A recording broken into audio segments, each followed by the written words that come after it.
Good morning student. Online tutorial Hindi class lecture 44 में Hindi literature में standard 5 के बच्चों का स्वागत है। बच्चों, आपने प्रीवियस लेक्चर में हिंदी लिटरेचर में अपनी पाठ्य पुस्तक अंकुश का 3 चैप्टर सारस और कुंज कहानी को पढ़ा तथा इस चैप्टर के मौखिक प्रश्नों तथा पाठ ज्ञान के क्वेश्चन नंबर 1 के प्रश्नों का उत्तर लिखा। आज हम लेक्चर 44 में हिंदी लिटरेचर में इसी चैप्टर के बाकी प्रश्नों का उत्तर लिखेंगे। आपने बच्चों क्वेश्चन नंबर 1 में सारस कहाँ घूमते रहते हैं, हमारे देश में कितने तरह के सारस पाए जाते हैं, सारस क्या खाते हैं, सारस और कुंज को आप कैसे पहचान सकते हैं, सारसों की संख्या क्यों घट रही है, इन प्रश्नों का उत्तर आपने लिखा था। अब हम इस चैप्टर का क्वेश्चन नंबर 2 रिक्त स्थानों की पूर्ति कीजिए लिखेंगे। आप ध्यान देंगे, सारस घोंसला बनाते हैं, यहाँ टोकरे नुमा होगा। 2 का क, सारस घोंसला बनाते हैं, यहाँ रिक्त स्थान है, इसमें टोकरे नुमा भरेंगे। ख, सारस जैसी आवाज़ में कूजते हैं, यहाँ सुरीली तुरही जैसी, सुरीली तुरही जैसी आवाज़ में कूजते हैं। ग, सारस एवं कुंज एक दिन में यात्रा कर लेते हैं, यहाँ रिक्त स्थान है, इसमें आप भरेंगे सैकड़ों किलोमीटर, इसमें आप भरेंगे सैकड़ों किलोमीटर। हमारे देश में घ है, हमारे देश में बच्चों आप ध्यान देंगे, जब भी आप रिक्त स्थान भरते हैं, जिस शब्द को आप भरते हैं उसके नीचे अंडरलाइन करना कंपलसरी होता है, आप इसके नीचे अंडरलाइन अवश्य करेंगे। घ है, हमारे देश में सुदूर, फिर यहाँ आपका डैश रिक्त स्थान है, से भी सारस आते हैं, इसमें आप भरेंगे साइबेरिया।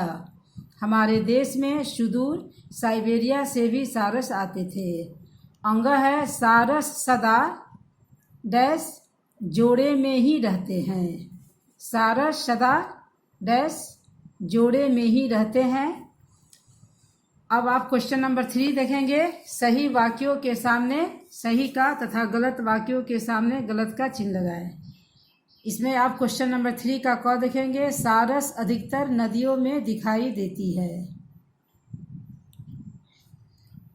ये गलत होगा क्योंकि वह बाग बगीचों खेतों सब में दिखाई देती है। ख, मादा सारस हरे गुलाबी या भूरे रंग के अंडे देती हैं, ये सही है। चीता और बाघ अब सिर्फ चित्रों में ही रह गए हैं, गलत होगा। वर्ष 2003 में साइबेरियाई सारसों का एक जोड़ा अंतिम बार भरतपुर आया था, ये सही है। सारस मनुष्यों को अपना दुश्मन समझते हैं, ये भी आपका गलत है, वो अपना दोस्त समझते हैं।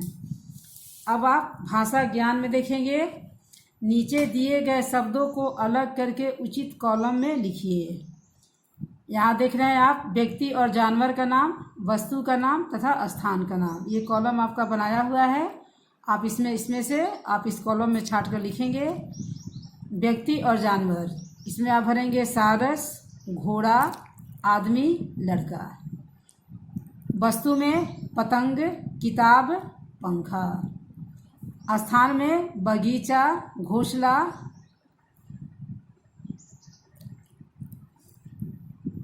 भारत, चीन और घर।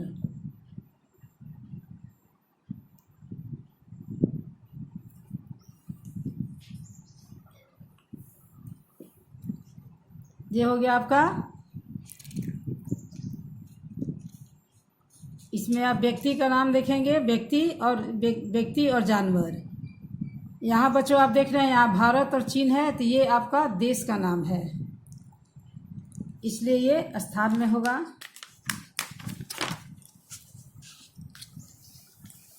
यहाँ क्वेश्चन नंबर 2 देखेंगे, सही क्रिया चुनकर वाक्य पूरे कीजिए। मादा सारस हरे या गुलाबी रंग के 2 अंडे देती है, यहाँ आप इसमें देता और देती 2 ऑप्शन है, इसमें देती ऑप्शन सही होगा। लड़की फल डैश है। यहाँ खाता और खाती, यहाँ आप देख रहे हैं लड़की, इसमें कर्ता जो है स्त्रीलिंग है, इसलिए यहाँ क्रिया खाती होगा। इसमें आप खाती ऑप्शन ये सही होगा। पक्षी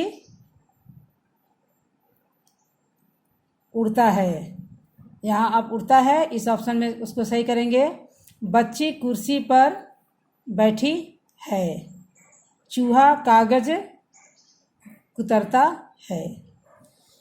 क्वेश्चन नंबर आपका 3 है। निम्नलिखित शब्दों के वचन बदलकर लिखिए। बगीचा है तो बगीचे, दाना दाने, अंडा अंडे, चना चने, टहनी टहनियाँ, संख्या संख्याएँ, नदी नदियाँ, यात्रा यात्राएँ। यहाँ देखेंगे आपको यहाँ सही जोड़ा बनाना है। इसमें आप महाकाव्य, यहाँ इसमें आप लगाएंगे काव्य, ग्रंथ, शहंशाह यानी सम्राट, दलदल यानी गहरे कीचड़ वाली भूमि, एशिया एक महाद्वीप है, महाकवि बहुत बड़ा कवि। अब क्वेश्चन नंबर 5 है। दिए गए शब्दों के 2 समानार्थी शब्द लिखिए। दुख है, इसका आपको व्यथा होगा, संकट होगा। पैर है, पग हो गया, पाँव हो गया। ठंड है, सर्दी शीत। सरोवर तालाब और तड़ाग। तो बच्चों आज आपने लेक्चर 4 में हिंदी लिटरेचर में आपने अपने पाठ्य पुस्तक का आपने 3 चैप्टर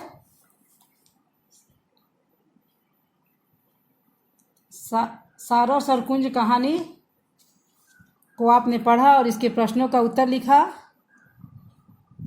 आप यहाँ देख सकते हैं एक और आपका क्वेश्चन है। नीचे दिए गए जाल वर्ग पहेली में आए निम्नलिखित के नाम खोजिए। यहाँ देख रहे हैं एक महाकवि, इसमें महाकवि में यहाँ आप कालिदास है। एक बादशाह में आप देख रहे हैं जहांगीर। इसमें से आपको चुनकर भरना है। एक नदी में आप देख रहे हैं गोदावरी। एक वाद्य यंत्र बनाना है तुरही। एक लुप्त प्राणी का नाम, यहाँ आप देख रहे हैं डोडो। एक देश का नाम साइबेरिया।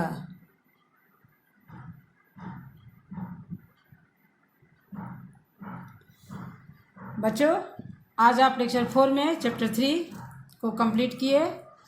नेक्स्ट लेक्चर में हम नेक्स्ट चैप्टर को पढ़ेंगे। आज के लिए धन्यवाद।